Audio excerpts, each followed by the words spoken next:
Thousands flocked to churches across the country to celebrate Ash Wednesday, which marks the beginning of the Lent season, a 40-day period of prayer, fasting, reflection, and almsgiving.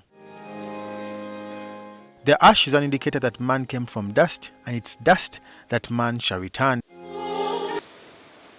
For Christians, Lent is a period for self-reflection, renewal, and reconciliation. At Rubaga Cathedral, the Archbishop of Kampala Archdiocese, Ssemogerere, asked Christians to use this Lent period to forgive and reconcile with all those they wronged. In this Lent period, no songs of praise should be sung because it's a time of reflection and fasting. He urged Christians to pray for politicians so that they can come up with laws that benefit the country, not themselves.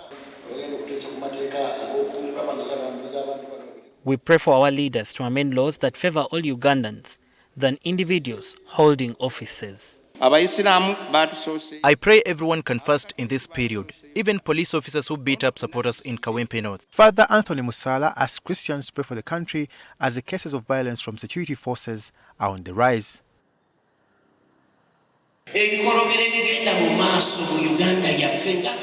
The atrocities are so many in this country. People are being kidnapped, others beaten by security forces. We really need prayers. At Christ the King Church, the parish priest Gerald Kalumba urged Ugandans to pray for Pope Francis, who is under medical review. We all know that he is not feeling well and is 88, so he needs our support in prayer. And the Lord has been good to us and has kept him. He is up and down, but we continue praying for him. He too asked Christians to have self-reflection on what they do vis-a-vis the teachings of God. When we don't point fingers at others, but point the finger on our own selves, each one of us is invited to look into his or her own life and discover those areas of life that don't augur well with what Christ teaches. He appealed to the security forces to rethink the heightened use of force when dispersing political figures ahead of the 2026 elections.